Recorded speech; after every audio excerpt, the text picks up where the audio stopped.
Previously, on our last episode of Ultra Budget Builds, we had a total budget of $378, but luckily we only had to use $209 of that budget on the Lenovo M93P small form factor. Like always, we put a ton of hardware upgrades into our former administrative assistant daily driver, like upgrading the CPU to an i7-4770, expanding the memory to 16 gigabytes of DDR3 1600 megahertz, adding some cheap but really fast SSD storage, and of course, we overhauled the graphics department by adding in a GTX 1050 Ti low profile. In addition to adding some raw horsepower to our little Lenovo, we also gave it a total makeover, making it look like a formidable gaming PC. And that build sold literally in hours after posting it to Facebook Marketplace for $325, giving us today our biggest budget of $494. But I put that build together over 7 months ago when you can actually find budget GPUs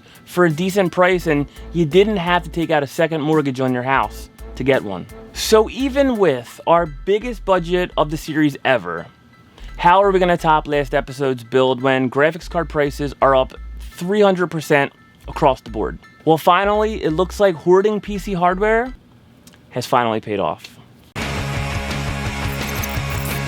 For the win! Yes! Welcome back to Section 5, everybody. I'm your host, Nick, and today is episode number 4 of Ultra Budget Build. And we have our biggest budget yet of almost $500, like I mentioned earlier. And even in today's harsh PC hardware landscape, that's not too bad. To be honest with you guys, I've done a ton of Ultra Budget builds and a lot here on the channel, and I've become kind of immune to the dual core and quad core i5s and i7s of the world. It was time to step it up and do something big. Obviously, my first thought was to get a super cheap A320 or B450 motherboard from AMD, and maybe something like a Ryzen 5 6 core, but even in the used landscape, that would have put us over budget. It just wasn't happening. So I thought of the next best thing, and something I actually have been wanting to do on the channel here for quite some time. An X-Series Intel motherboard and a cheap 6 or 8 core Xeon. And I just so happen to have some really nice hardware already in stock. A while ago, I picked up an HP Z400 workstation for $20 and added an X5680 6-core 12-threaded CPU for $40 off eBay, so that would have been pretty decent. And I also just picked up this really sweet MSI X79 military-grade motherboard, and I had the option of using the i7-3820 or the Xeon E5 2620 V1, but I was still thinking too small. So after hours of research and deal hunting online, I decided I wanted to go X99, and it couldn't be anything less than 6 cores and 12 threads. Also, I didn't want no Chinese knockoff X99 boards from like Xuanzai or Machinist, no going to AliExpress and waiting 3 months to get my parts. It had to be the real deal. So that's the road we ended up taking, the X99 platform. It wouldn't be an episode of Ultra Budget Builds without some case mods and a theme. So with all that out of the way, let's take an ultra in-depth look at Ultra Budget Builds episode number 4 I'm calling the Rebel Alliance X-Wing 99. So let's start off with the motherboard. The Gigabyte X99 UD4 is a full-sized ATX board and was released in September of 2014 and had an original MSRP of around $249. And I got really lucky and was able to find this board off of Leco for just $100. The board has a 6-phase all-digital VRM and is fully unlocked for overclocking. For memory, this board has true quad-channel DDR4 memory support and has 8 DIMM sockets. The board features 4 Gen 3 PCI Express slots, and although it's been dead for quite some time now, offers 3 and 4-way SLI and Crossfire compatibility. We also have 2 stackable M.2 ports. One is a SATA M.2, which doesn't support NVMe, but does use the faster SATA Express 10 gigabytes per second, and the other M.2 port supports 11 AC Wi-Fi and Bluetooth 4.0 add-in cards. It also features 10 SATA 3 6 gigabyte per second ports and a SATA Express port. The board also supports native RAID 0, 1, 5, and 10, so in terms of storage, this board is loaded. Some other really cool features of this motherboard is the chipset heatsinks lights up orange, the rear I/O plate lights up blue, and also has an LED light up the board that can sync up to your music, or you can set it to your preference, giving this board a truly unique look. The rear I/O also has an old school PS2 port for keyboard and mice, 4 USB 2.0 ports, and 6 USB 3.0 ports.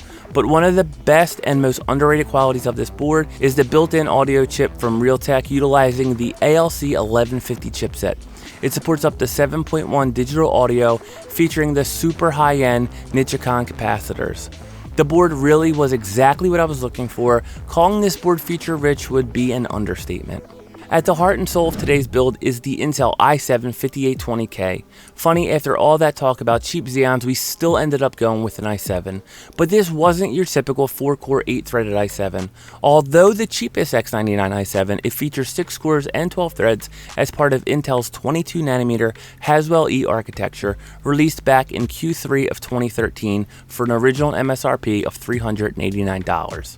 It is a base clock speed of 3.3 GHz and a turbo speed of 3.6 GHz using Intel's Turbo Boost Technology 2.0. It also has 28 PCI Express lanes and 15 megabytes of Intel Smart Cache. I picked the CPU up off of eBay for $70 over the winter, and I was so excited to see how this once high-end i7 stacked up against some more modern 6-core CPUs like the i5-10600K and AMD's Ryzen 5 3600. Something we'll definitely be taking a look at.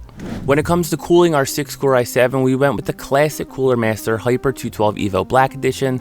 This legendary tower cooler, while not as effective as a 240mm AIO or a high-end tower cooler like the Noctua NHD15, will still offer decent cooling to overclock our 5820K to 4.3 GHz and keep our 6-core i7 cool and stable. For memory, I picked up a 16GB kit of Corsair Vengeance LPX RAM running at 2666 MHz, where I traded one of my GTX 750 Ti's that cost me $45, and honestly, since I was done with that card and needed memory, it all worked out. Like I always do when shopping for budget power supplies, we turned our sights to none other than EVGA's Midweek Madness, where we picked up a 600-watt white rated power supply for $30. Alright, so there's still a few things we need to get to finish our build, and our budget is getting really tight. So my buddy Bo, who's my best connect for used PC hardware, told me to stop by his warehouse. He's got a bunch of stuff waiting for me. So let's go take a quick ride up 95 North and check out Bo's warehouse to see what we can get to finish today's build.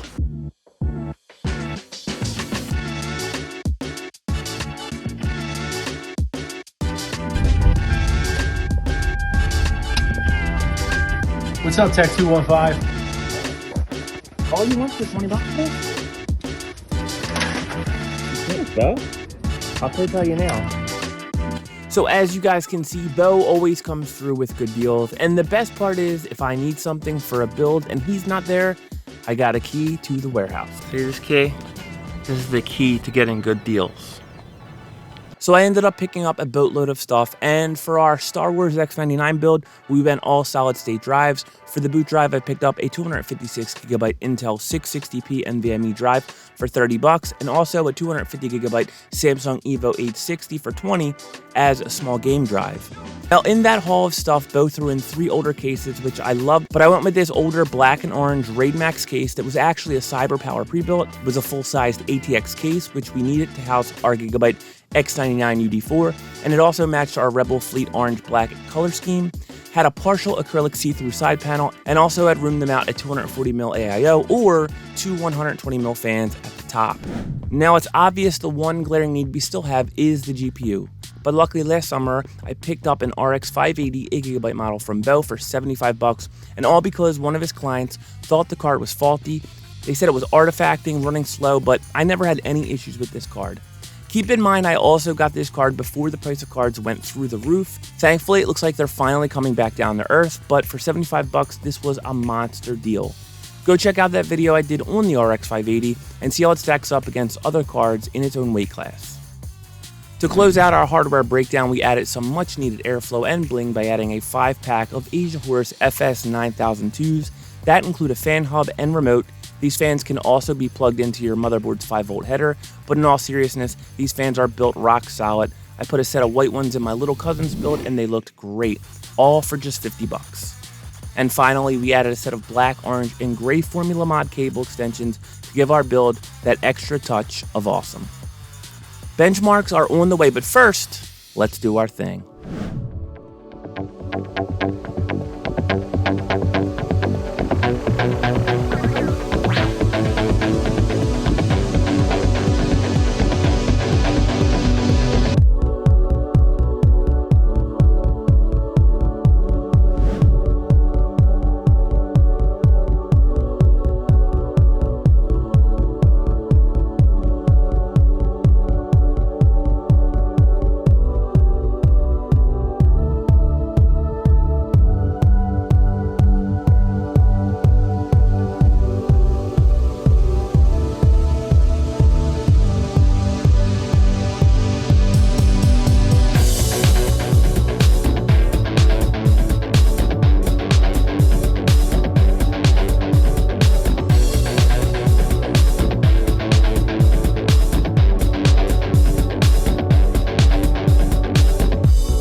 So first up on our list of synthetic benchmarks is Cinebench R15, and I'm aware that there's R20 and R23, but since the first 3 episodes used R15, we'll stick with that so we can have a fair comparison.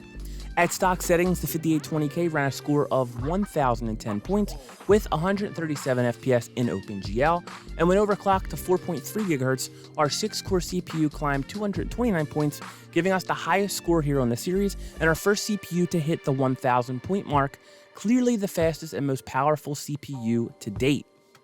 In Unigine Heaven, we saw the same result as the RX 580 trumped its little brother in average frame rate, and total score hitting 115 FPS, and a score of 2908, just 92 points shy of hitting 3,000 points. Pretty good showing here in Unigine Heaven.